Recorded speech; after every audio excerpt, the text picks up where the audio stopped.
Great. Okay, from staff writer to showrunner, what do TV writers really do? So let me start out just a little bit with my career history so you can understand how I got from William and Mary to where I am now. When I was in school, I double majored in business and literary and cultural studies with a film minor. And after school, I was actually a management consultant at Accenture. So in between my junior and senior year, I was an intern. I was just a Accenture intern. And then when I came back to my senior year, they offered me a job. And that was how I moved out to LA. And after 6 months of management consulting, I decided to quit and I started just the Hollywood path. And I started with like really shitty entry level jobs. I was a Universal Studios tour guide. I would get PA gigs on Craigslist. I was a reality TV intern. I waitressed. I did whatever I could to just uh, pursue the hustle and start to break into the industry. I eventually kind of moved from one internship to another until I landed an internship in the writer's room of Saving Grace, which was a show on TNT starring Holly Hunter. And at the exact same time, I met a writer who had been the showrunner on a show called Cold Case, and she was trying to morph her career. And she ended up having two pilots in development that season, and I was the researcher on both of those pilots. And one of those pilots turned into The Killing, which was a huge show at AMC Network right when AMC Network was just starting out, and they just had it was Mad Men, Breaking Bad. It was kind of the heyday of AMC at its very beginnings. And that was the first thing that really allowed me to get some attention from the town was when I was the only other writer other than the creator who had been working on that pilot. At the same time as that, I was on a whole nother path where I was in the NBC Writing Fellowship. And after that, I was waiting for The Killing to go to series because I knew my boss on that would bring me on probably as an assistant, is what I was looking at. And while I was waiting, I got offered a job as a writer on Southland, which was a cop show that had been at NBC and had just moved to TNT. And that job came about because Regina King, who was the leading actress on that show, learned that the new writing staff didn't have any women of color on it. And she told the network that she wanted a woman of color on the staff. So they went looking for someone to hire. They created a position for a woman of color on that staff. And then I was the person they found. And part of the way that they found me was that the show I had interned on as a writer's intern, Saving Grace, was another TNT show. So when I was up for the job, the showrunner of the show that I'd interned on was able to talk to the network executives who were hiring for this position on Southland. And that's how I got my first gig as a staff writer. I did 2 seasons there. I got promoted to story editor. And later in this presentation, I'll walk you through the different titles so you can understand that and understand what you're seeing on screen when you see all those credits pop up. And then after Southland, I really struggled. I was unemployed for a year and a half. There's a bump that happens after you're a staff writer. Once you get your first promotion, sometimes it can be hard in that next level because now it's a little different now. But when I was at that level, people who were story editor level were often getting paid the exact same amount as people who were producers or supervising producers. So there wasn't much incentive for someone to hire someone with so much less experience if we were getting paid the same amount. The Guild has done a lot of work to change that now. So hopefully for any of you that go into this career path, that won't be something you have to deal with in the same way I did. But there was a while where that was the case, where the whole mid-range of the staff, regardless of experience, were all making the same amount of money. So if you were at the bottom end of that experience level, it was really hard to get your next job. So I was unemployed for a year and a half, and then I started applying for writers fellowships again, and I got into the Fox Writing Fellowship, and that boosted my career. I got staffed on Sleepy Hollow. I had to repeat the title of story editor, but I also got an NAACP Image Award nomination from the episode that I wrote while I was there. Then I did 2 seasons on ABC's Secrets and Lies as a co-producer. And then I did 2 seasons on TNT's Good Behavior. And that's where there was a lot of room for growth. And I was able to get a promotion to co-executive producer and really started having a lot more managerial responsibilities. In between seasons of Good Behavior, I developed a pilot at ABC. Kerry Washington was an executive producer on that pilot. If I broke down my whole history for you a little bit more, you'll see that pretty much every one of these projects had a Black woman involved who was a leader in the industry, who let me sit in the chair next to them. And that's how I got a lot of these opportunities. But that pilot, I sold it with Kerry Washington sitting in the seat next to me, and Channing Dungey, who's now the head of Warner Brothers, was the head of ABC at that point, and she was a Black woman sitting across the table from me with the power to buy. And they decided to buy this pilot that I had come up with about women of color in the LAPD. After that, I actually moved on to Apple TV's Truth Be Told. I was a co-executive producer on that, and in between seasons, I was waiting to figure out if I was going to go back to the next season. I helped Showtime out on a possible adaptation of The Bell Jar. I don't think it's going to go to series, but we just spent some time developing that.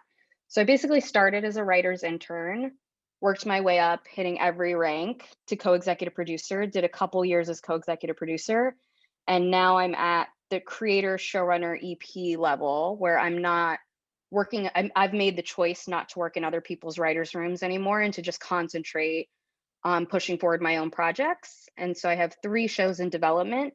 One's at Netflix, one's at FX, and one's at Amazon, and they all star diverse female leads. That's probably the most consistent thing about my brand, is I do character-driven work, mostly, almost exclusively, I guess, with female characters, and they're almost always characters of color, or if they're not a character of color, there's some sort of exploration of race and privilege in the work that I'm doing. So that's just a little bit about my career history. So Emma, if people are putting questions in the chat, I don't know if I can see that. So will you just tell me? Yeah, you should be able to see that. Make sure that if you're sending questions, you're sending them to the whole group. And so it should pop up in your screen if there are any. I think it's because when I have screen share on, I don't know how to see what else is going on. Okay, well, Oh, yeah, I wait, can let you I found know. it. Yeah, Okay, it no, I can found the sometimes be chat tricky to window. find. Okay. So Do far, you no guys, questions, but if you want to send them in, feel free to do so. cool, let me see that. Hmm, cool. Sorry, I'm having Zoom issues, guys.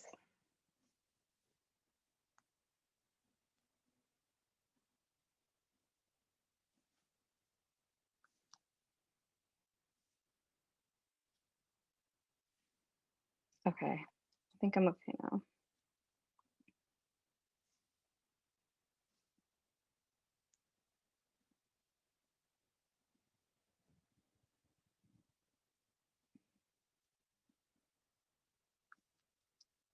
All right, here we go. Sorry about that. So the most important thing to understand about TV is TV is a writer's medium. Feature films are a director's medium. So if you want to be in charge of everything that's on the screen, TV is the way to go. A lot of times when you're a writer of feature films, I mean, there's stories of writers not even getting invited to the premieres. You just kind of, if what you like is sitting at home, being alone, writing your scripts and just emailing them in, then feature films is perfect. But in TV, you have to be a manager. You absolutely, to work your way up the ranks, you have to become a producer. You have to be comfortable with production. You have to be comfortable with working with cast. You have to be comfortable with managing an entire crew. You have to be comfortable with interacting with executives and producers constantly. But the upside of that is you really get to control everything that's on the screen. And then most of the time, a director's relationship to you in TV as a showrunner, which is kind of the CEO of the show, 99% of the time, that's also the head writer. A director's relationship with a showrunner is really like they're there to work for you. Occasionally, it's becoming more common for directors to sometimes be hired as full-time executive producers on the show, but it's still very much a partnership where the showrunner is more in charge than the director. And then if a director is not a full-time executive producer on the show, then they're really just coming in to direct their episode, and they'll cycle in, they'll come in for prep, they'll come in for production, they'll give you one cut, and then they'll leave and they'll go produce it, they'll go direct an episode of a whole nother show. and they just hand over their director's cut, and then you keep moving with the episode once they're gone. So in TV, it's really writers that are handling everything. When we get into the career ladder, I'll explain this more specifically, but when a TV show opening credits come on and you see all those titles at the beginning, and there are all these producer titles, it'll say co-producer, supervising producer, producer, co-executive producer. Some of those titles, especially the executive producer titles, are non-writing producers, but most of those titles are writers. And those are just the titles that they've been given as they've moved their way up on the writing staffs. The majority of shows are created by a whole team of writers that are in charge of everything. So it's very much about writers. It's a writer's medium. There's writers on set usually when things are done well and it's possible. And directors, I think directors feel kind of limited by that a lot in television. It's not always the happiest place for them to work in certain spots. There's certainly shows where directors have been able to come in and really make the show their vision. There are definitely shows where writer directors who worked in independent films came in and were both showrunners and directors of their own shows. But more often than not, I think directors feel like they just kind of are coming in and showrunners are telling them what to do. So if there's anyone here who's also a director and is wondering if TV's for them, that's something important for you to consider as well, because I know directors can sometimes find that limiting. Okay, so let's go through the stages of TV development and production. Something that's really important to understand right now is the industry is in major transition. So I'll give you an understanding of how this used to work for the first 50 years of television. The way it would work is there were independent studios. There were a ton of independent studios, and those independent studios would then have a project and they would go try to find a network. There weren't a lot of networks. It was mostly just ABC, CBS, Fox, NBC, CW. They weren't called that 50 years ago, but the original beginnings of them.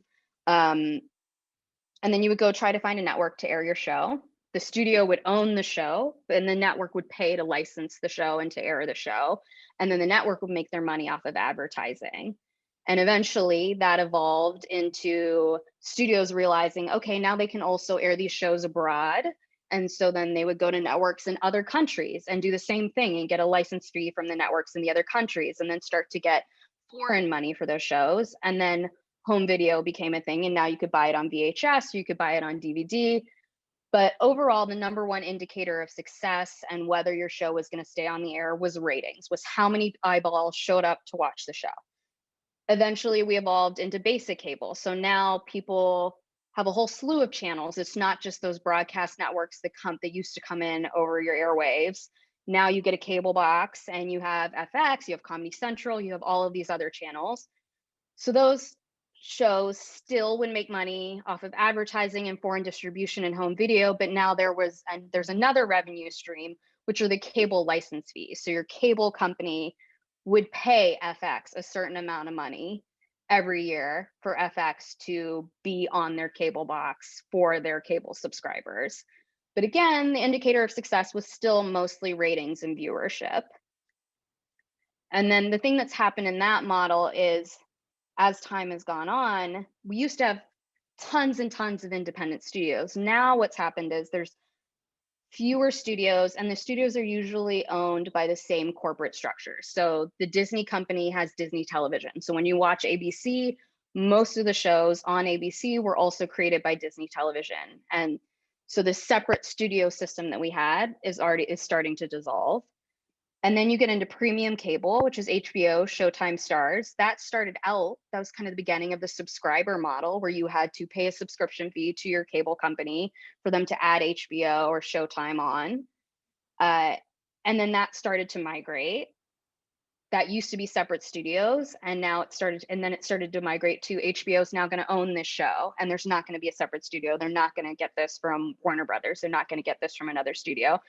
And now we're moving into the new model that we're all accustomed to now, which is the streaming model that kind of started with Netflix and then built out with Amazon and Hulu and Apple TV. And all of our previous models are also shifting to streaming too. Every single one of these channels now has a way for us to watch it over Wi-Fi instead of needing a cable box. So that's the most important thing to understand about how the industry is transitioning. Everything is moving to a streaming model. Everything is moving to more global access. Uh, we used to have this system of independent studios, and now it's shifted to basically 6 big media companies own everything. So if there is a separate studio, it's really usually owned by the same corporate structure. And networks are even moving away from that. So now writers are able to sell directly to a network instead of having to go through a studio intermediary. So I have my 3 projects at Netflix, FX, and Amazon are all direct to network. And after having done that, I don't ever really want to work with a studio again, because it just is this middleman in between you and the network. And it's just a lot of extra steps and a lot of extra red tape. But I have a lot of friends that love working for studios. They have studio deals and they get paid tons of money to work at Warner Brothers, and they can go around town and sell anywhere. But that model is changing a lot. So I gave you guys this graphic so that you can go back and look at it in more detail later. You don't need to understand everything I just said. The most important thing to know is that the industry is just in a huge amount of transition, and streaming is really the future, and all of the old channels are adapting to some sort of streaming model. NBC is moving to has Peacock television. CBS has Paramount Plus. You guys probably know ABC. You're going to find all of them on Disney Plus now. HBO, Showtime, Stars. You can be a streaming subscriber of any of those channels. So every single one of these channels now has streaming options that they're moving towards. And so along with that, the pilot development process, your pilot is your first episode, has shifted some too. And it's constantly changing. Every season, I have to do a check-in to find out where we are. So let me just give you a little bit of info about how pilot development works. So there's 2 ways to get a pilot bought: pitching or speccing. So you can either pitch an idea and then a network will pay you to write that idea, or the more traditional model that you guys might have heard of, because it's the most likely option for someone who's just starting out, is you can write a great pilot script. And if it's really good, maybe the network will buy the spec. Traditionally, writers who don't have a lot of experience, that's their best chance at selling a pilot. And writers who do have a lot of experience usually don't want a spec. They usually want to sell, and they'll pitch an idea, and the network will buy the idea and then guarantee them a certain amount of money. And then they'll write the script in stages, getting paid as they write the script and deliver the different stages of the script. So there's lots of different ways that pilot ideas can come around. So the most basic that people are probably familiar with is original idea. So you have a great original idea and you say, okay, this is my idea for this pilot, I'm going to write it. And most of the time that's a spec script, or you can go in and pitch an original idea. But there's lots of other ways now that I would say are the majority of TV is not actually original ideas. There's lots of IP being adapted. There's foreign reboots. We've seen a lot of reboots of old shows that went off the air years and years ago and now are being redone. And most networks will have open writing assignments. They'll have pieces of IP or ideas they have of their own, and they'll be looking for writers for them. So I'm thinking about my 3 projects. Yeah, all 3 of the projects I have right now were open writing assignments that were already at specific networks, and they were looking for a writer for a project that they already had. 2 of them are book adaptations, and one of them was an original idea that producers had sold with another writer, and that writer had backed out for personal reasons, and they were looking for a new writer. So all 3 of these projects were not my original ideas. They were open writing assignments, and then it was my job to come in, listen to what they have, and then pitch them my take on it. And so I changed them a lot. 2 of them I changed tremendously. One of them is a great best-selling book, and so it was really just about me pitching it in a way that the audience of the book could still see the book that they loved on TV. But none of them started with me. It was about me coming in, looking at what they had, and pitching my own take on it. Let me take a look at the questions. Yeah, we can share these slides. Emma, did we send these to people? Yes, yeah. So if you signed up before the workshop, you should have gotten an email with the slides. So just check your email, but if for some reason you didn't get it, happy to resend them. Okay, great. Yeah, and some of these questions, it might be a little hard for me to look at the questions as we're going through because also some of these I know I'm going to answer later. So what I'll do is I'll go through the presentation and then I can sit around for a while for the Q&A to answer questions. And so we can go, so just write down what questions you have and we can go back to some of these earlier slides if we need to. Okay, so just briefly, when you're selling pilots, there's a couple players that you have to be aware of. I already kind of explained the studio network system. The studio traditionally is the owner of the project, and then they'll help you sell it to networks.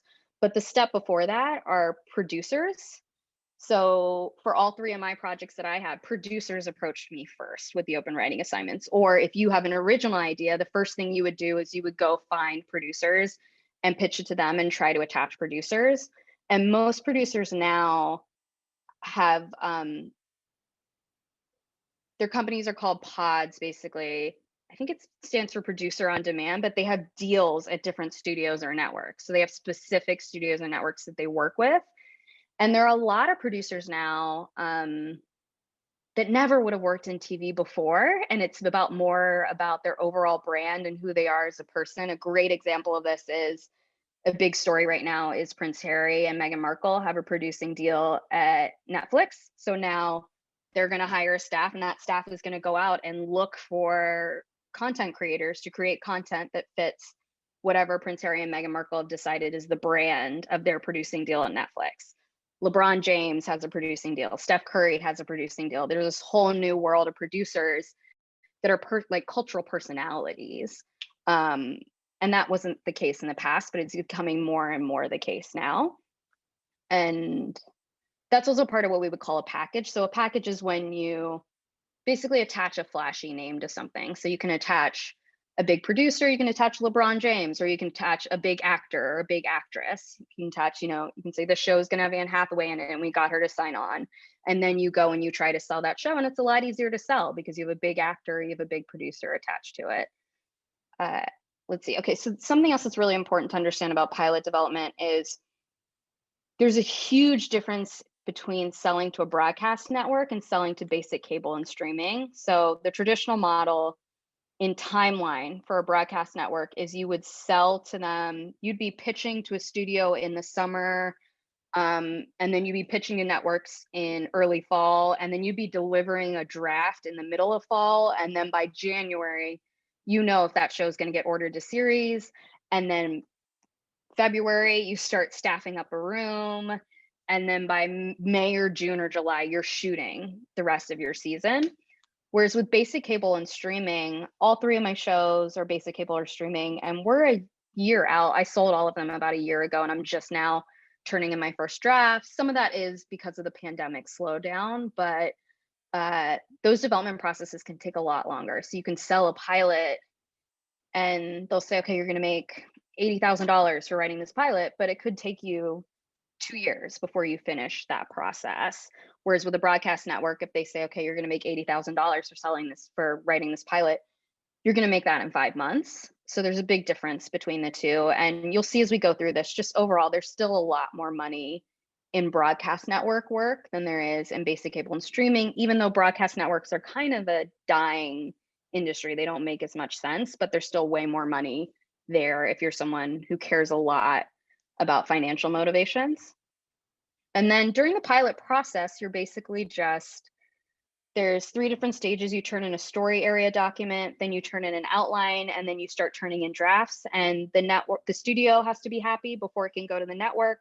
Well, your producers have to be happy before it can go to the studio. Then the studio has to be happy before it can go to the network. And then once the network's happy, you move on to the next stage. So you do rewrites on your story areas, and then rewrites on your outlines, and then rewrites on your drafts, until finally it's time for the network to decide whether they want to order the pilot to production. Oh, sorry, I'm frozen again.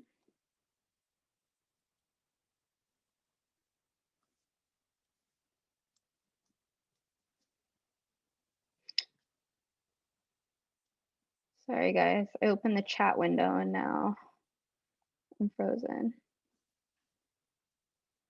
Let me see if this will work.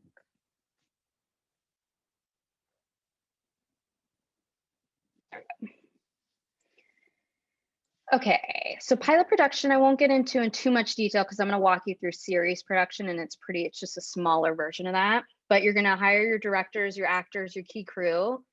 You're going to go into pre-production, you're going to shoot your episode, you're going to go into post-production, and you're going to deliver a finished episode of your show for the network to look at and say whether, okay, yes, we'd love more episodes of this, or no, this show isn't really for us.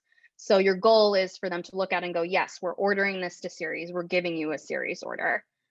Pilot production still absolutely exists in broadcast networks, but they're starting to bypass it because it's just really expensive. You're spending sometimes like $10 million on one episode and nothing may come of it. So for example, Netflix pretty much orders straight to series. And sometimes what they'll do is they'll just ask you for more material. They'll ask you for extra scripts. They'll say, instead of spending $10 million to shoot the first episode, we'd rather just pay you an extra $80,000 to give us scripts for more episodes, or give us a series Bible. Basic cable, I think they're still mostly doing pilot production, but even that is shifting. People are starting to shift to just skipping right over this stage of the process because it's so expensive. And there's pros and cons, because sometimes you order something to series and you don't really know what it's going to look like and it just bombs. So there are pros to being able to see a pilot, but the con is the financial aspects, and it just really slows you down. It adds basically a whole nother year onto when you're going to be able to get that series up on the air when you're talking about something like basic cable, because you're stopping to go shoot a whole episode and then make a whole nother choice, whereas you could have just ordered a whole series and then shot 10 episodes in a row. Okay, so series production, it's interesting, the beginning of the process and the end of the process, how things are sold, the financial structures, how things are distributed, all of that is changing tremendously. But what hasn't changed that much is the actual process of series production. The technology of the equipment has changed, certainly the way that we film, a lot of our post-production equipment, all of the technology, the equipment is changing, but the actual process is pretty much the same as it's been for decades. It's really interesting because you're working, almost all major television shows are made for the same 6 to 8 media companies, and they're these big, huge media conglomerates. You're working for these corporate Fortune 500 companies, but production is actually just this grouping of old school artists guild unions. So it's the Directors Guild of America, the Writers Guild of America, IATSE. It's all of these old school unions that are not that different from the way that they were in the 50s, operating in the same way, and the process hasn't really changed. So the first stage is writing. So you as a showrunner, or you might not be a showrunner, if you're getting hired as a lower level writer, you would get hired for the writer's room. And then the writer's room will break out the season story arcs, break out the episodes, write outlines and scripts. And it's just like I described with the pilot, you're going to be getting network notes at every stage of the process, and just rewriting and rewriting and rewriting. And you have a timetable of when you know you're going to start shooting, and your goal is just to deliver quality scripts on time.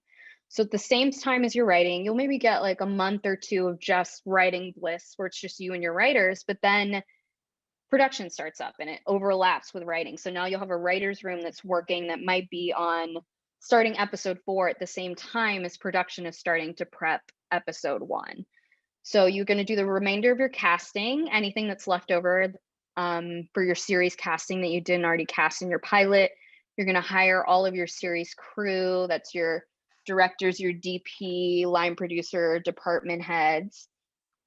And then you have pre-production and production. And this is, sometimes writers go to set, sometimes they don't. I have a very old school mentality on it where I think writers need to be there because you're rewriting on set. But a lot of shows that, for example, a lot of the CW shows that are superhero shows that shoot in Canada, I believe those writers don't usually go to set. So it differs from show to show, but every show I've ever worked on, there's a writer on set at all times, and the writer is there to rewrite and also to produce, to oversee everything and make sure everything's going okay and fix any issues that pop up, scheduling or budget or anything else. Sometimes the biggest issues are just weather. There'll be a storm and then you have to rearrange everything.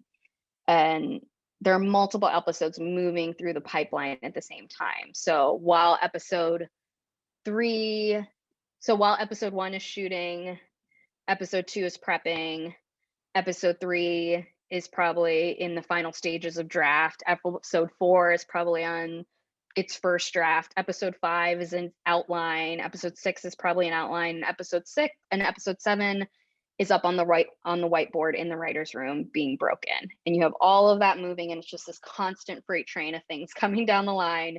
You have directors showing up for prep while the other directors is shooting, and directors are rolling in one by one, and they'll come in and be there for a few weeks for prep and production, and then they'll roll out.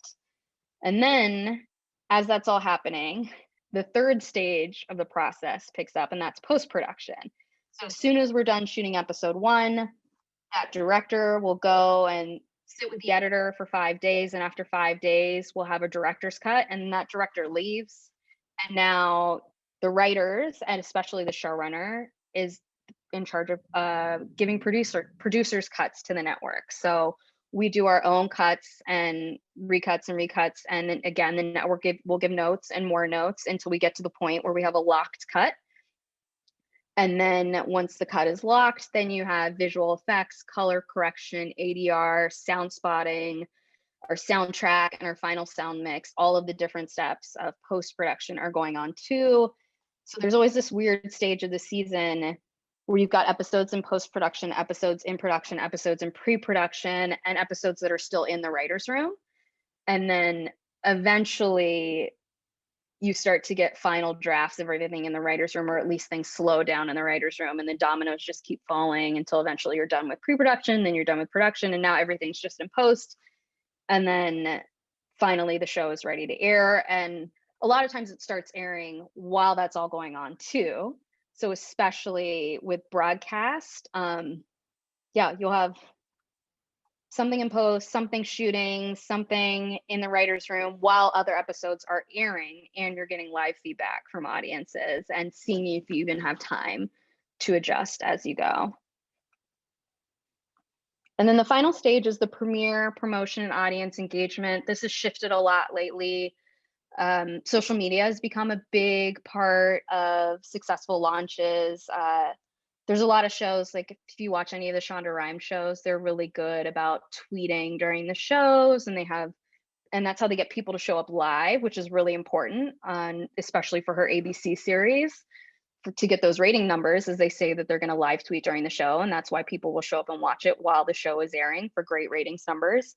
There's also lots of different special events now, Comic-Con, Fashion Week. Here in LA, we have a cemetery that does movie screenings, and basically anything that is close to horror or sci-fi or noir will do a screening at that cemetery as a special event. And then the other thing that's a really big deal too, in addition to ratings, that I should have said earlier as a marker of success, is prestige, and that means specifically awards. So if you have a show that doesn't have very big ratings, but you're winning awards, that's definitely a marker of success for the network as well. So you're trying to get either the most viewers you can or the most critical acclaim you can. If you're lucky, you can get both of those things. And then you're waiting to see if the network's going to renew you or cancel you. If they renew you, then you just rush right in and you jump right into season 2 and you do it all over again. It's a whirlwind. And if not, then everybody has to move on and look for new jobs. Okay, some special circumstances, something that's becoming a little more common now. Well, all of these things are becoming more common now. So first of all, there's limited series. There's lots of shows now that'll just do one season, and that's the intention of them from the very beginning. So in that instance, you're not caring so much about a renewal. Almost always limited series are about prestige. They're about awards. That's where you're going to see the biggest actors. And the intention is for the network to win Emmys from that limited series, to win Golden Globes. And then, sorry, that's my mailman back there. Anthologies are pretty common too now, where you'll have a show and it'll have an entirely different cast in the next season, or there might just be one cast member that moves to the next season. I've worked on 2 shows like this. Truth be told, Octavia Spencer is the lead of that show, and she's a podcaster who kind of becomes an investigator.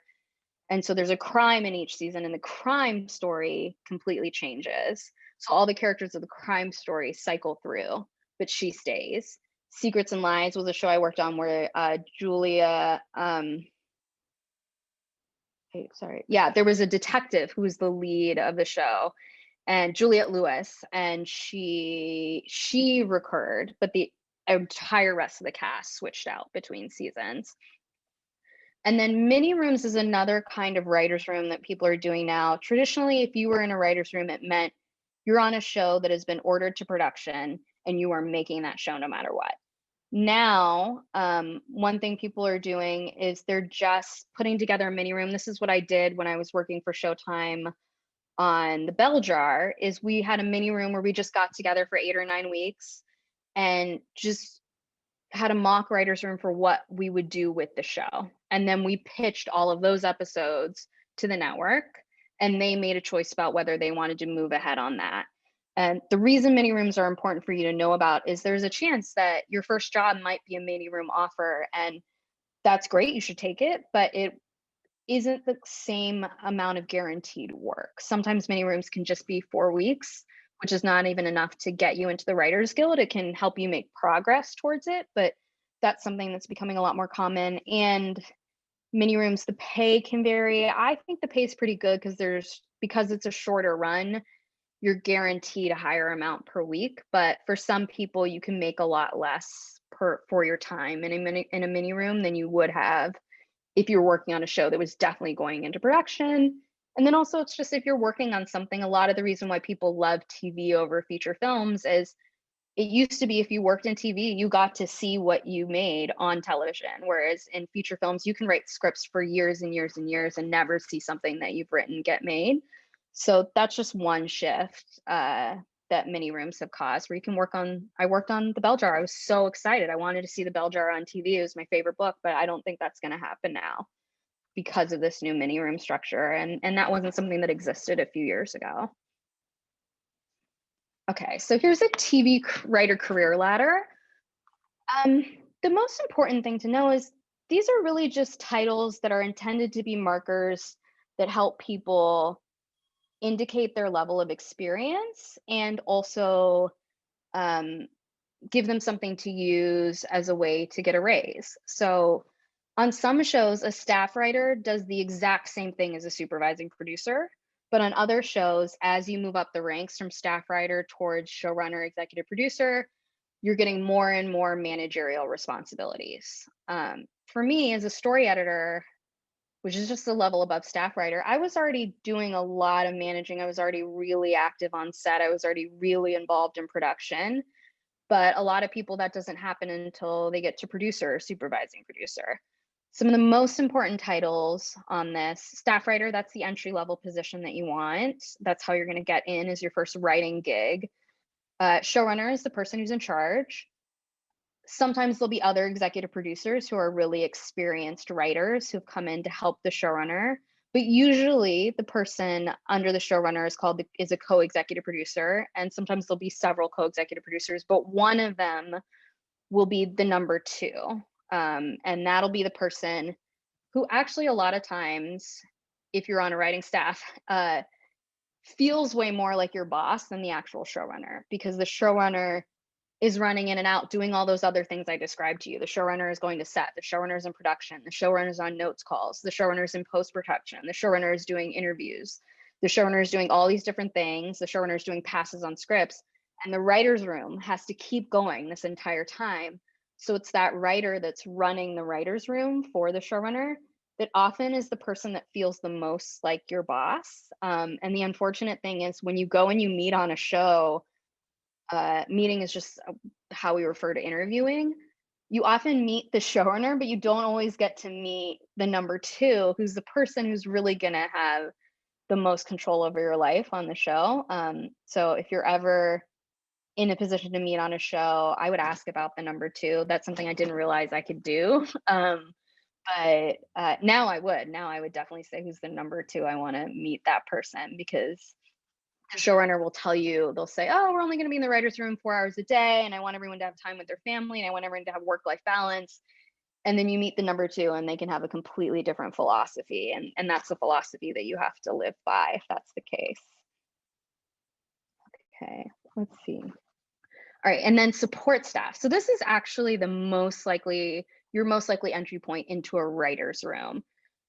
So the script coordinator is, the script coordinator coordinates the script. That's what they do. They're in charge of keeping the script in the right format, giving it to production, releasing the different pages as we update the script over time. Showrunner's assistant is the showrunner's personal assistant, and they manage the showrunner's schedule and all of the meetings. They have a lot to do with production as well. Sometimes there's a researcher, depending on how research heavy the show is. It's not that common. There's always a writer's PA. That's the first entry point because that's the job that it's easiest for people to trust that someone who's a go-getter can just come in and figure out how to do. And your number one job as a writer's PA is doing runs for lunch, for coffee, keeping the office staffed, keeping grocery runs, and just doing, you do a lot of driving around and runs from one place to another. The job that people want the most, technically the highest paid job of the support staff is a script coordinator, but the job that people want the most, that they're always trying to migrate to, if they're a showrunner's assistant, they're trying to migrate to this. If they're a writer's PA, they're trying to migrate to this. If they're a script coordinator, they might be willing to take a pay downgrade to get the writer's assistant job. That is the job that everybody wants because that is the job, that's the person that gets to sit in the writer's room with the writers and pitch ideas to. You take notes the whole time. It's your job to take notes that everyone can look and see what the writer's room did that day, especially when they're writing an episode. Months later, you go back to the writer's assistant notes to like recount what everybody talked about. But the writer's assistant is the person who has access to the writers. The writer's assistant is the person who gets to pitch and add to story. And that makes the writer's assistant the person who is most likely to get promoted to writer and the most likely to get a freelance script. Okay. And we'll talk about freelance scripts in a second. So some other writer roles to be aware of that are really common in television are mega showrunner EPs. So earlier when we were talking about producers and pods, sometimes a producer will be someone like LeBron James, or it'll just be an actual producer by trade, a great indie film producer who's now producing for television. And sometimes these producers, these pods, some of the biggest deals go to mega showrunners. So all of these names, and sorry, I misspelled Shonda Rhimes, I think, but these are all writers. These are all writers that started as lower level writers and worked their way up to the point where they had a show, and then they had multiple shows, and now they have a whole producing deal where they hire other people to run shows for them. So those are writers. That's a really common writer in the industry right now. They're getting huge deals. And they'll have lots of other showrunners that work for them, and they can drop in at any time and kind of say, this is what I want you to do with the show. But otherwise, there's other showrunners running their shows for them. And then another role on staff, sometimes you'll have consulting producers, which are usually high-level writers that just come in for a couple days a week. And a lot of times that'll be because they have a studio deal, or you might have a showrunner or a creator who's not quite so experienced and you just want a guiding hand in there. So that's when you get the writer who, won an Emmy for Lost, but doesn't want to but has all his Lost money. So he doesn't want to work 5 days a week anymore. So he comes in and just sits there for 3 days a week because he's so experienced at just the amount he can contribute in a few hours per week is worth it to the studio to hire them.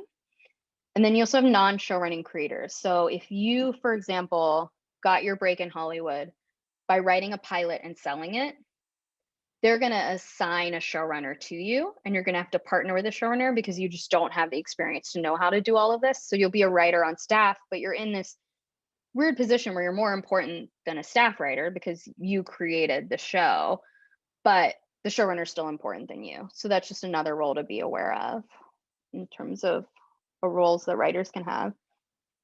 Okay, so now I'm going to get in a little bit to the employment contracts and finances because I think it's important and empowering for everybody to understand how this works.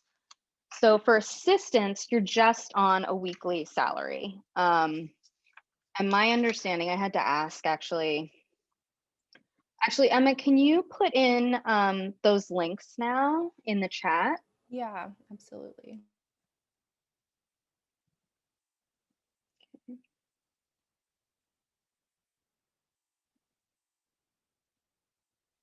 Yeah, so we'll put in some links in here for you. So assistant pay is not great. And one of the links that Emma's going to post is for this thing called Pay Up Hollywood, which is this movement to really raise assistant pay. Because the issue with assistant pay is it can range from $14 to $20 an hour. 20 is actually quite high.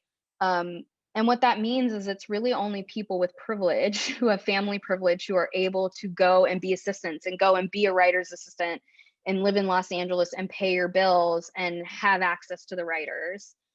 I don't have a lot of advice on how to deal with it. I mean, it's great if you have other skills. Like I waitressed, I was a bookkeeper. Something that's huge now that definitely didn't exist is if you have a car and you don't mind it, like you can drive for Uber and Lyft to make a little bit of extra money.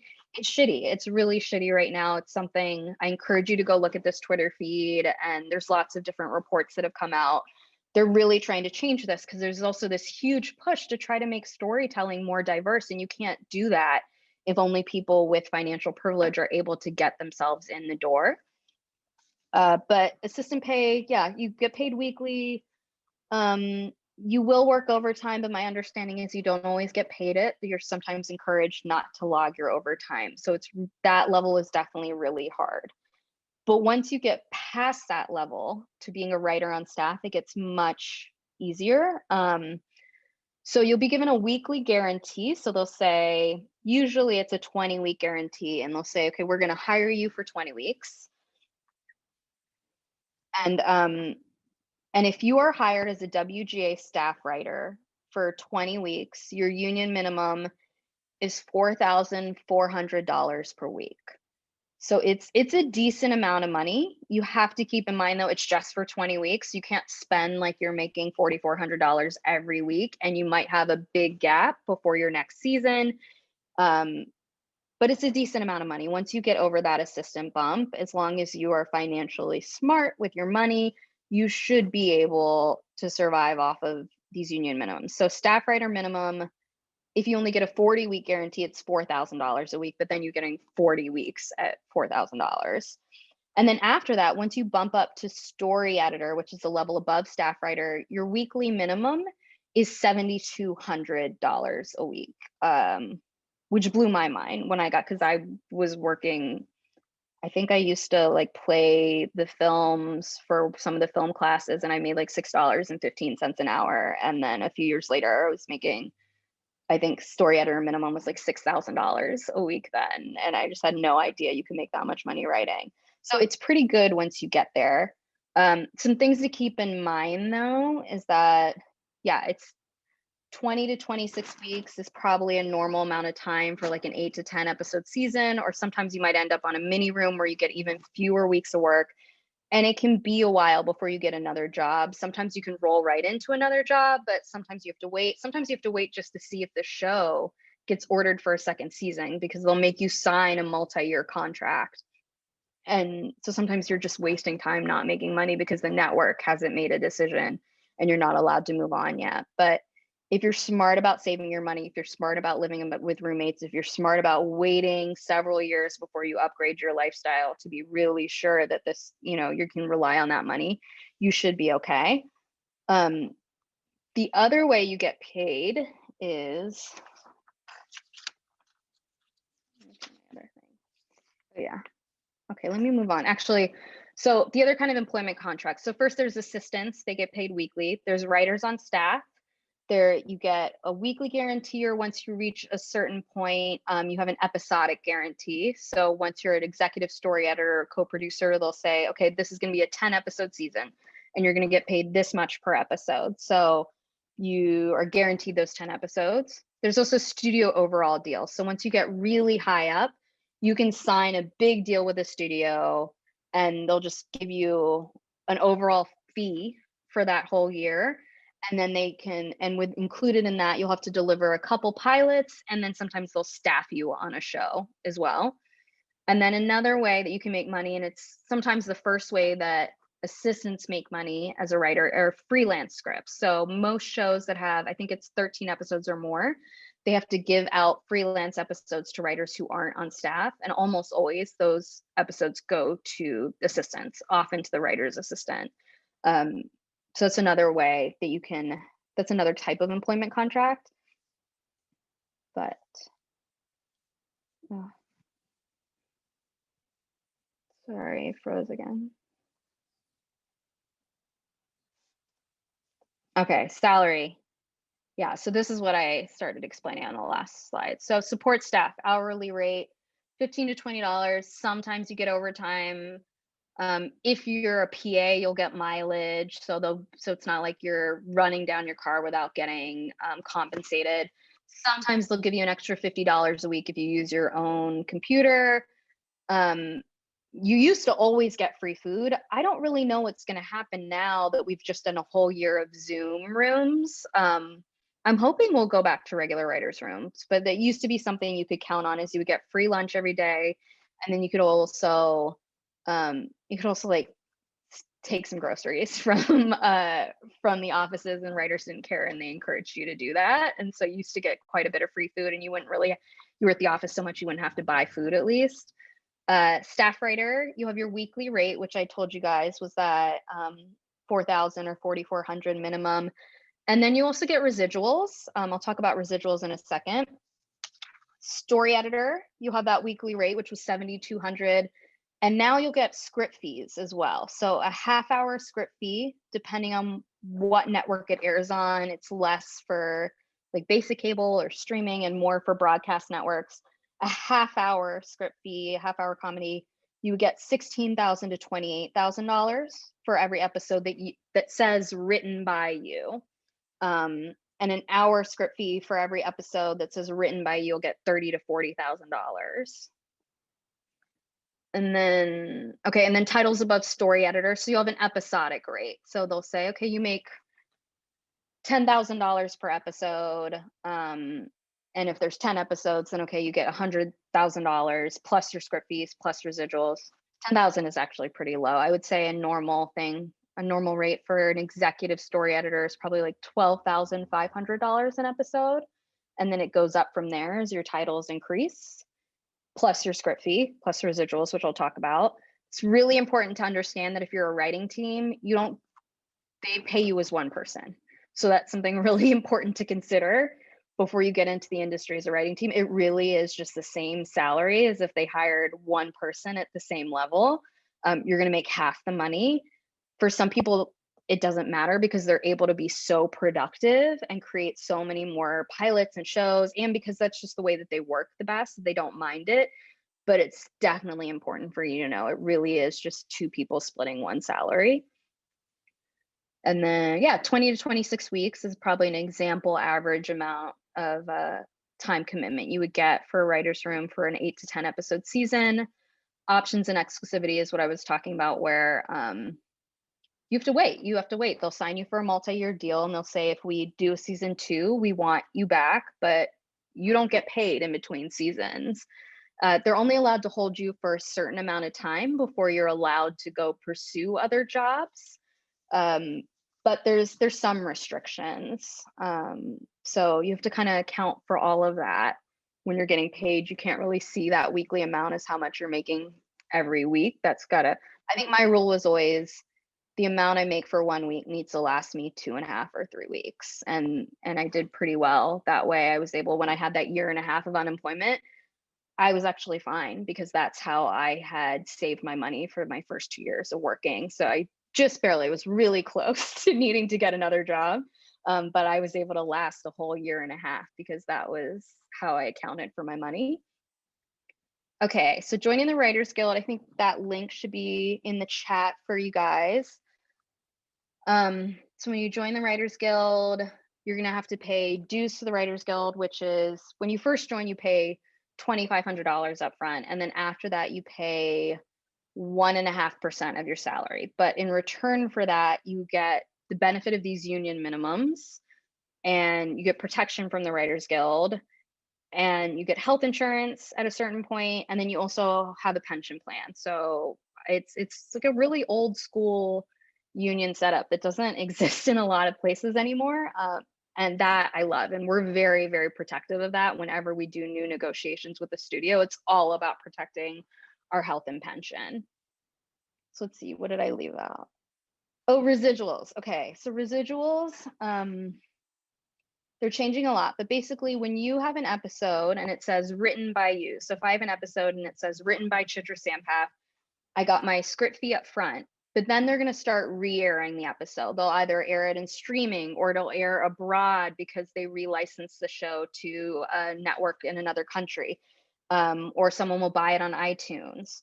All of that adds up to residuals, and those numbers are nebulous. But the basic rule is if you're on a hit show, you're going to make more residuals. Your script fee is the same regardless of whether you're on a hit show or not. But the way that you really make money off of a hit show, off of having worked on a hit show, is from residuals, from syndication, from reselling, from people buying the whole season on iTunes.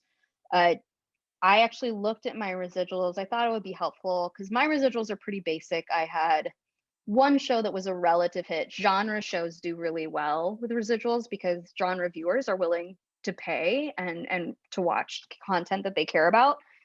So Sleepy Hollow was the only show I was on that was a ratings hit for a little while.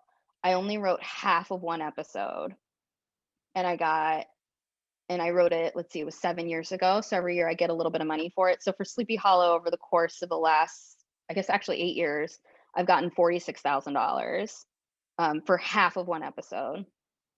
Good Behavior is the show that I wrote the most episodes of. I wrote 3 full episodes of Good Behavior. So I wrote 6 times as much of Good Behavior as I did of Sleepy Hollow. And I've gotten $84,000 for Good Behavior, but I got $46,000 for doing 1/6 of the work for Sleepy Hollow because that was a hit show. I'm not even sure if I'm going to get any residual money for Truth Be Told because I think there's a contractual issue with the way that Apple TV negotiated its first seasons of shows. They might have outsmarted the Writers Guild, so writers on that first season of shows might not get any residual money. But all in all, I looked, and I think this is a pretty average number because I don't have any outliers.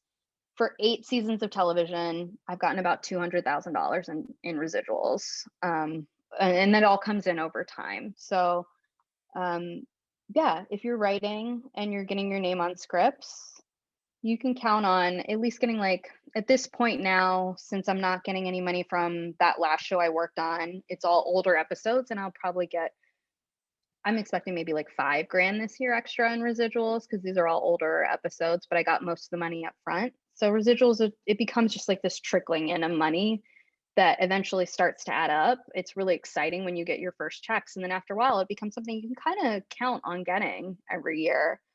So that's a little bit of, yeah, that's another way you can make money.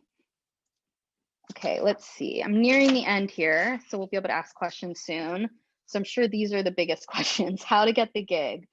The most important thing is to do the work, be writing, write, listen, take notes, study other television shows, rewrite again, have lots of samples. It is so discouraging it's so disappointing when I meet someone and they blow me away and I'm like, oh, that person was so cool.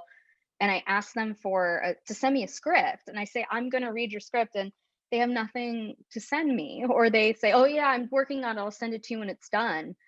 And sometimes I say that's fine, and then I just never hear from them again. So the most important thing, it should be obvious, but it's funny, it's not that obvious. The most important thing about being a writer is having writing, like have samples, keep writing. Really big way to get in are writing fellowships. And I was trying to find a link to give you guys, but there's just so many fellowships that are popping up every day. Like I'm mentoring in one right now that's just for South Asian talent, and I didn't see it on any of the lists I was pulling up. So none of the lists are even updated. The number one thing you can do if you're trying to track writing fellowships, I was in 2 of the classic ones, the NBC fellowship, the Fox fellowship, Warner Brothers has one, HBO has one, Disney has one, CBS has one. Those are the big classics.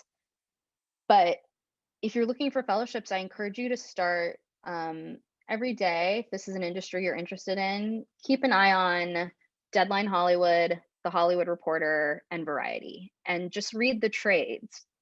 Start reading about the industry. You'll see alerts for when there's new fellowships, and then you'll also start to learn more about some of these things that I've talked about in the presentation. They'll start to make more sense as you start to see certain studio names, certain networks, certain producers. You'll just start to, it was really, really helpful for me in the beginning. I read the trades every day, and people were so impressed by that when I would go into meetings as someone who had never even been a staff writer before, and I really understood the business. Writing groups are really important. I was in 2, and they were groups that were formed with other people I was in writing fellowships with. You know, before I move on from fellowships, let me tell you why they're so important, because a lot of the fellowships have funding to staff writers on shows. So if you want to be getting into this industry, you should absolutely be applying for all of the fellowship, for a lot of the fellowships that you're eligible for. I can share my email address. If you guys do a big Google search for fellowships, some of them popped up, and to me, there are a lot on the list that pop up that are not worth dedicating a lot of time to. So I can give you guys my email address. You can email me if you have any questions. I can tell you which ones are the most important.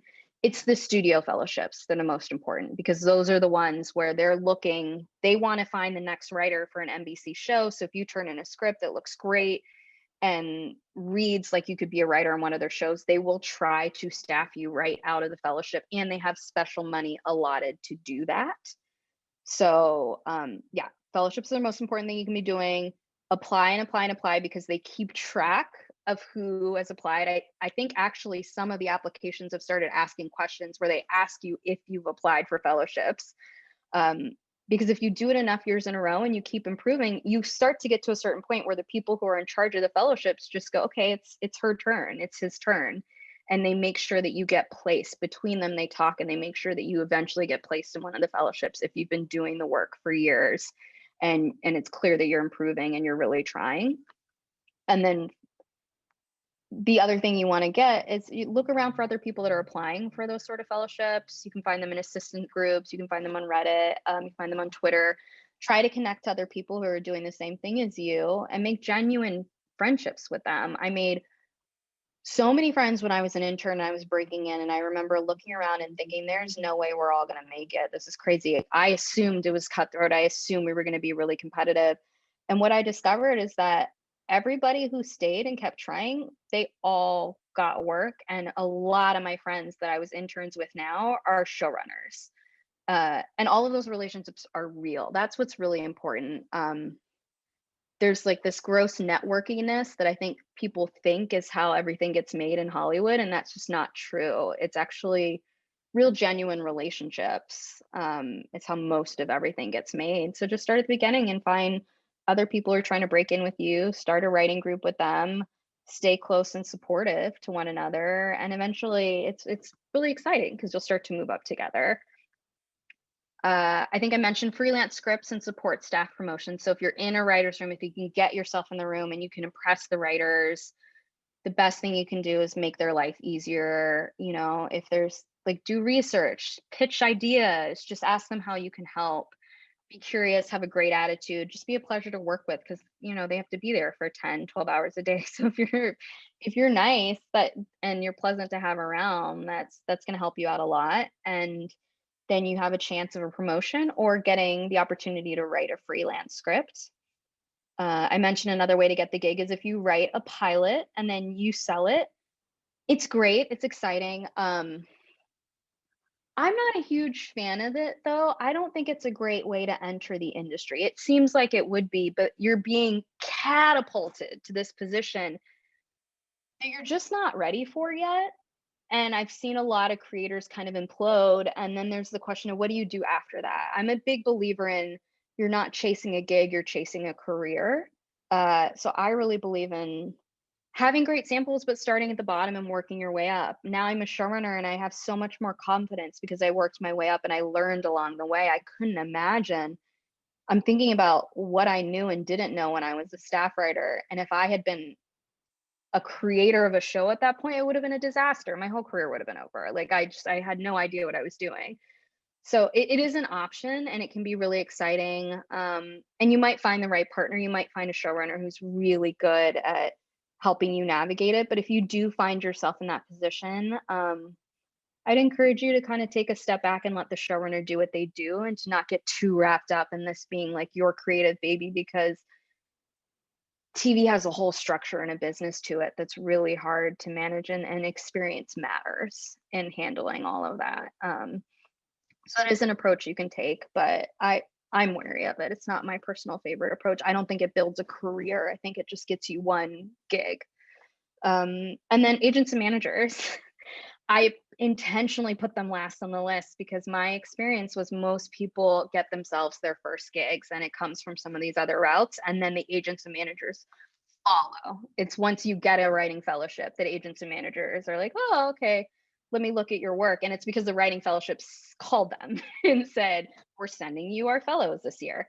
Or often it's when you're a writer's assistant and then you get a promotion, your boss who you work with every day decides to promote you. And then you go meet with agents and managers and you say, oh, I'm getting promoted. My boss is going to promote me. Will you sign me now? And then from that point on, yeah, it is an agents and managers. It's their job to submit you for work. And sometimes you can get an agent or a manager right out the gate and they can get you that first job. But I think people have this idea that you're supposed to come out and the very first thing you're supposed to do is get an agent or a manager, and then you just sit back while your agent like gets you work. And unfortunately, that's just not necessarily how I've seen it work for those entry level positions. Even if you have an agent, you have to be doing all these other things. You have to be pursuing the fellowships. You have to be trying to get in as an assistant in a room. You have to be trying to make friendships with the right people who are going to recommend you for things. And a lot of times agent and managers come through all through those other means. So if you have friends and your friend has an agent and then the agent asks if they know anyone, like that's how you end up getting recommended to an agent, or through some of these other routes. Okay, so finally, the last big question, do you have to move to LA to be a TV writer? So my one disclaimer is all of the writers' rooms have been on Zoom this year. So I don't know if we're coming back to the same world. So I'm going to answer this question as if it was January of 2020. And my answer in January in 2020 is if you want to work in late night comedy, no, you can go to New York.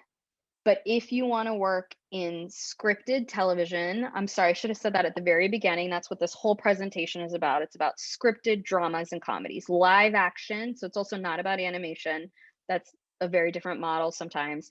But live action dramas and comedies, yeah, you have to move to LA. There are some rooms that are in New York, but those rooms are not usually populated by first time writers. It's writers who came and worked in LA and met other writers who like working in New York, and then they migrated and were in the few writers' rooms that were in New York. Pretty much all of the writers' rooms as of January 2020 were in LA, even though production might be everywhere else in the world. The writers' rooms were in LA. And as I was kind of talking about how it's all about that network and being and meeting people and building up momentum and having everybody start to realize who you are, that can't really happen if you're way far away from all the writers' rooms, if you're way far away from all of the executives that do the hiring. So in general, yeah, unless Zoom has really shifted things, and if you want to know if that's the case, you can email me in 6 months and I can probably give you a better idea. Unless Zoom has shifted everything and unless the pandemic has shifted everything, the answer is yes. If you want to work in live action scripted television, you'd be doing yourself a great disservice to be trying to make it happen from anywhere outside of LA. And even in TV writing in general, I think it's really just late night comedy that you can definitely do late night comedy in New York. Sometimes I don't know a lot about it, but I think it might even make more sense to try to do that out of New York versus LA.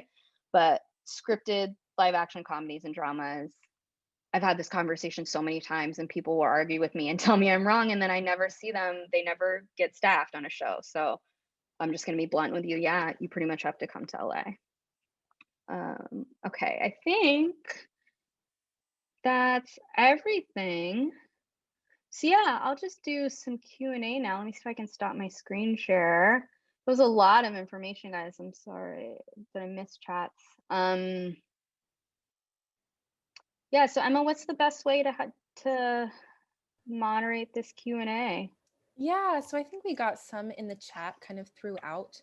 So we can just scroll back up and go through those. And then once we get through those, you can either put more in the chat or raise your hand and we can just do that. Okay. So let me scroll back up to the top and see. So from Ellie, we have, what was your process like finding an agent? And is having an agent important in building a writing career? I know you addressed this a little bit, but. hmm Yeah, I did not have an agent for my first couple shows. I had a hard time. So I can tell you exactly what happened. I did the thing where I thought, okay, the number one thing I need is an agent. So I had one great sample, and that was all I had. And agents loved it. And so I went and I met with all these agents at the biggest agencies, and I just thought, oh my God, I'm the hottest shit. This is amazing. And they were like, okay, well, send us your next sample. And my next sample was not that good. And I sent it out, and I never heard from any of them ever again. And then I ended up getting staffed in the other ways that I told you that I got staffed through TNT. And then they came knocking on my door again once they heard that I got a job. And it was just weird because I've been completely blown off. And so and it was a lot of just white guys who blew me off that didn't really seem to understand me anyways. And so I didn't end up signing with them. And then I was unemployed for a year and a half, so no one wanted me. And then again, I through another fellowship, I got myself my own job. And then they kind of came knocking again. And at that point, I couldn't really find the right fit. And so it wasn't until after Sleepy Hollow that I got my first batch of agents who I really liked, who were a good fit for where I was in that career, and my career then, which was a mid-level writer. But even then, once I started to get to the point where I wanted to be a showrunner and I cared a little bit more. I had done a couple broadcast network shows that were quite broad and weren't really the right fit for me creatively. And so once I wanted to do something um, a little different, and once I wanted to start shooting for more showrunner and creator positions, that those agents weren't really able to help me on that journey. And so another agency came and picked me up, and I was very lucky to find a senior partner at WME who had had so much success in his career that at that point he was just trying to find the next voice like that. He had made there's no way he was going to make more money to make him more happy. Like he had made enough the all the money he needed, and so now he was looking for another way to make his mark in the world, and it was to find a voice. And so finally I found someone who had a lot of power who was able to help me, and his assistant became my point agent, and she's amazing. She was just an assistant then, and I never would have signed with her as a staff writer because I was meeting with all these big agents and I thought it was a big deal. But by the time I was a co-executive producer, I knew a lot better than that. And so when he said, this is my assistant and she wants to be your day-to-day agent, and I met her, I immediately knew that was what I needed, which I wouldn't have understood at all at the very beginning when you think, oh, you just take the biggest agent and the biggest name and then you live the dream. I got this young, hungry assistant, and now a couple years later, she's one of the most well-regarded agents in town. And she's been an agent for years, and I luckily signed with her. Did I answer your question? It's hard. It's really nebulous with agents. They've also kind of created this propaganda campaign where they've made you believe that they're the way in, and it's really paid off because people who don't work in the industry at all know. They're like, oh, did you get an agent? Um, the truth is, it's just not necessarily the way into TV right now. It is the way to sustain your career, but I would definitely not chase it as your main. The number one thing I would tell you to chase are the fellowships and assistant positions in writers' rooms. That's the thing that's worth all of the effort and energy. If you're part of certain, I'll be blunt about this. Okay, if you're part of certain diverse groups, it is easier for an agent to help you. It's easier for agent to help women right now. But it's also just because they're lazy. And so they'll call up the studios and just say, hey, I heard you were looking for Black women. I have a Black woman writer. And they won't say anything personal or specific about you or about the material. So entry level, it's hard. With with agents, but it's also not, I think the biggest takeaway should be that it's not necessary. People think it's totally necessary and that's the only way you're going to get a job, but that's just not true. Yeah, thank you. Next from Gabriel, we have, do you remember a specific moment that pushed you to move out of the business and management world into creative work?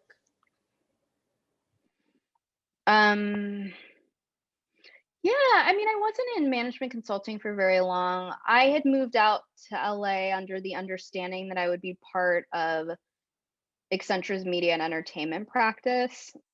I mean, I think what was weird for me is I was already pursuing entertainment because I was already studying film at William and Mary. I was studying business and I was studying film. And I think really the problem was just I was I was scared to pursue film, I think for financial reasons, TV and film for financial reasons. I think I had this bizarre idea that I would get into the business of entertainment because that was a safer financial route, which now seems a little bit crazy to me because business executives get turned over constantly, and like I'm in the money making role. Like being a showrunner is the way to make money in television. I just didn't know that. I didn't know anything about it. I didn't know this was a job. And also when I started, no one was looking, no one was even looking for women, let alone women of color. They were looking for white guys that went to Harvard. And so I just didn't think I could do this. I kind of bought into the social narrative that I wasn't good enough. And I think it just took me some time to get clarity of vision that, yeah, someone like me can do this. And that's really all that changed. I already knew I loved TV and film. I was already studying it in school. I think if anyone had ever said you can do anything you want and the money doesn't matter and access doesn't matter, you're going to have access, I think I would have I wouldn't have ever been a management consultant. So it was just knowing that I could, getting to the point where I understood that I could do this. And also I just wouldn't be happy with my life unless I tried it. Let's see. From Charles, how do you find and pursue open writing assignments? Yeah, okay. So those open writing assignments were for pilots for development. So I'll be really honest, those are not, they're very rarely looking for entry level or lower level writers. Those are usually jobs that go to people that have a reputation of having worked on staffs before. That's usually who they're looking for. Um, so now I don't really have to pursue them because I have enough experience and the word has kind of gotten out and people know my brand and what I do well enough. And then I also have a manager and agents who are intermediaries who talk to people about what I do. So people, for the most part, will pursue me, or sometimes there'll be conversations. This is where agents start to be more worthwhile as you work your way up, because what happens is a producer will come in and say, I've got this open writing assignment, I'm trying to think of people who'd be the right fit. And now at my agency, everybody's kind of aware of who the writers are within the department that the entire department represents. And then they'll say, oh, here are 3-4 writers that we represent that you might want to take a look at. So I think sometimes there are also conversations being had about me that I'm unaware of, just because at this point I'm now, every studio I've worked on has me on a list, every network I've worked on has me on a list. And so sometimes when they're looking for people, they'll just scan lists and then people know me. But open writing assignments usually go to people who have worked for a few years. All right. Gail asks, is there a place where residual percentages of gross revenues are laid out? No, so residuals are calculated on all kinds of different formulas, and it's really confusing. And it's maddening for me because I'm someone who really understands the numbers and I can track every penny. A lot of writers don't understand their salary. They don't understand, they just let their agents and attorneys handle it all. I understand every penny I get paid and where it came from, except for residuals. It's so nebulous.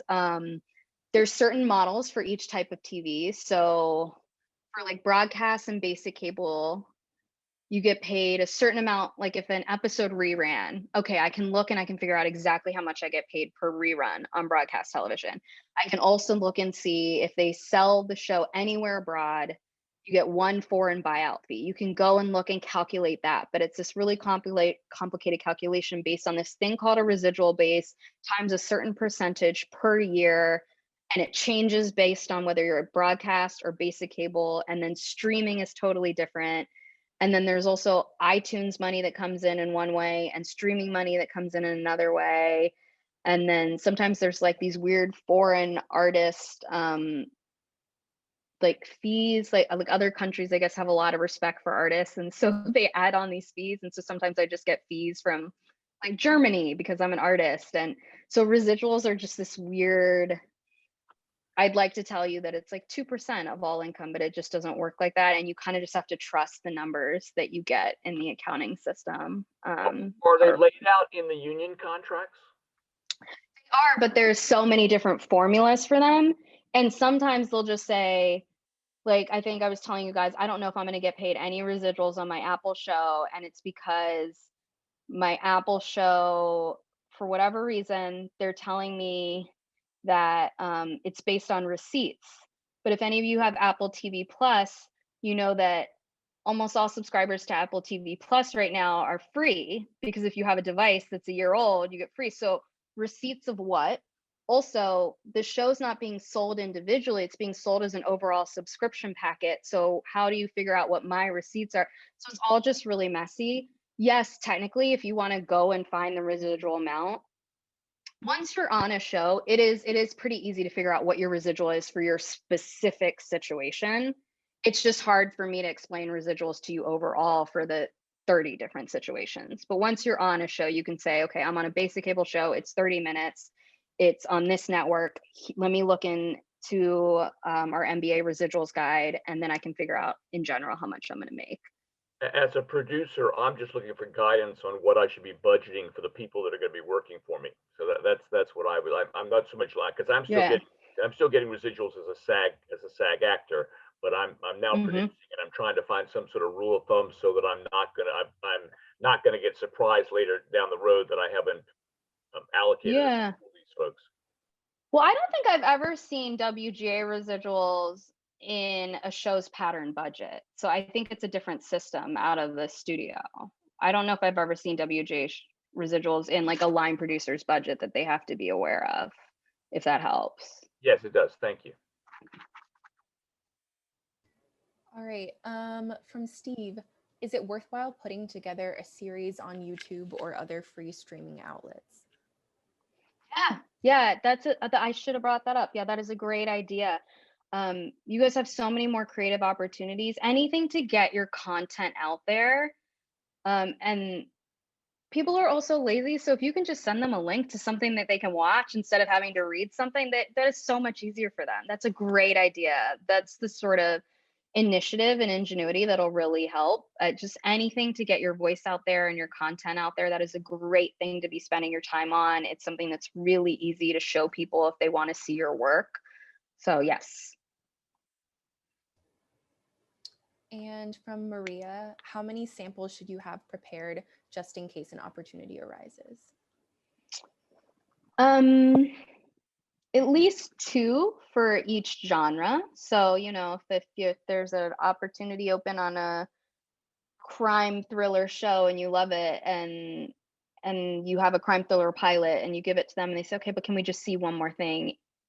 Ideally, the next sample you give them, it doesn't have to be exactly a crime thriller, but you can't give them a half-hour sitcom. It has to be something similar to that. So it depends, first of all, what you want. If there's just one kind of genre you want to pursue, then I would try to have 3 samples. If there's multiple genres you want to pursue, I try to have at least 2 samples of every genre. And know also that that's kind of hard when you're starting out. You kind of do just have to pick one thing to pursue. It's just easier in the messaging for people to understand. But at least 2. There's really no explanation for not having at least 2. And 3 with a little bit of variety. Like an example of something that you can shift but still be within the same genre is how funny it is. So if you think about like a supernatural show, you can do a really dark supernatural show and you can do a really funny supernatural show, and you can use both those samples for the exact same job. And from Ted, you mentioned you prefer working directly for the network instead of studio intermediaries. Could you tell us a little more about why? Yeah, it's just the red tape. It's just the bureaucracy of having a whole nother step for everything to go through. So you know how when I was talking about the notes, it's like, okay, you have to do notes on the outline and then notes on the draft. So you're rewriting a whole nother time for every single deliverable. You're doing an extra cut every time you turn in another post-production cut. There's an extra cut.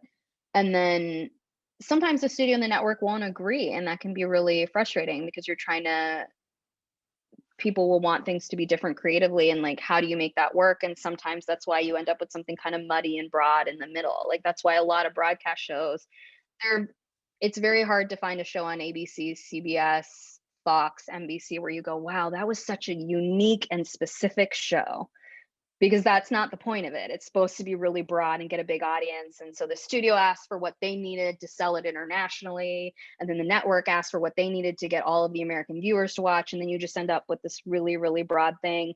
And it also, the number one thing is just the amount of time and energy that goes into having a whole nother stage of approvals. That's the biggest reason for me.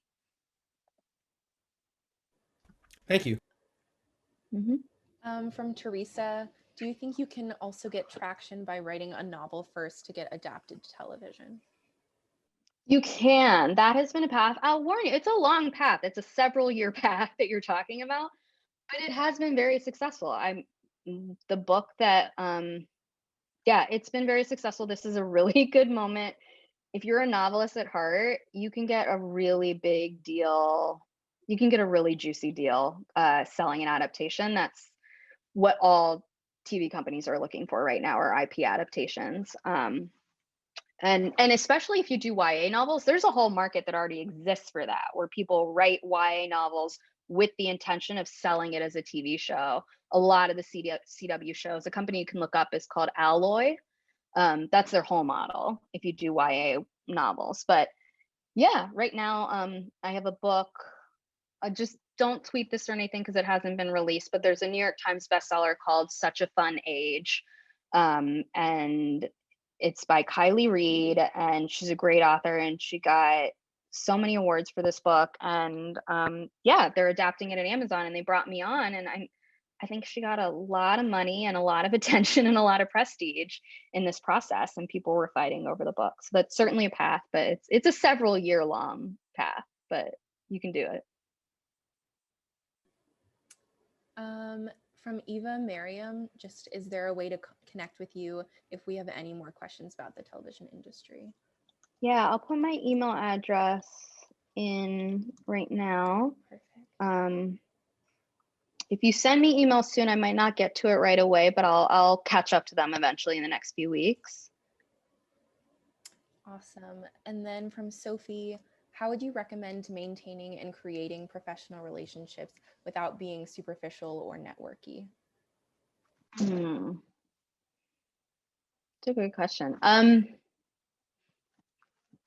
Well, I think just building them as real friendships, like genuinely get to know someone. And if you're getting to know someone and you don't genuinely like them, you don't have to be friends with, that doesn't have to be a professional friend of yours. Like you can go find someone else to be a genuine friend with. Look for like-minded people, because at a certain point too, if one day you're a showrunner and you want to staff your writer's room, hopefully you already know a bunch of like-minded people, and hopefully you've come up in the industry with people who have the same taste as you, and you just try to find those people. You don't have to force relationships. If something feels superficial, then that's probably not a valuable long-term real relationship. Just look for genuine friends or people who are into the same things as you. Well, that's what's in the chat so far. I don't know if anybody has other questions. Feel free to raise your hand or continue typing into the chat.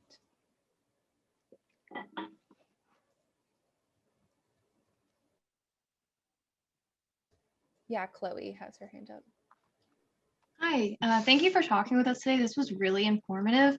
I had a question. You said that reboots and adaptations are more popular now. So for our writing samples, should we include anything like our take on one of those? Oh, that is a really good question. It's almost a question I can't even answer. It's like a question that an agent might have to answer or manage. It seems really risky to me, but it might be worth a shot if you're going to do something really exciting and unexpected. Every once in a while, there's just that weird script that people weren't expecting. Like when I started out, there was another version of the spec script, which was no one wrote pilot scripts. If you were just starting out, what you did is you wrote a fake episode of a show that was already on the air. And that hardly ever happens anymore. I think some of the fellowships might ask for it, but there's no use for those scripts anymore. But a few years ago, there was a script going around, and it was a Seinfeld episode set during 9/11, and just everyone was reading it because it was so interesting and unique and specific.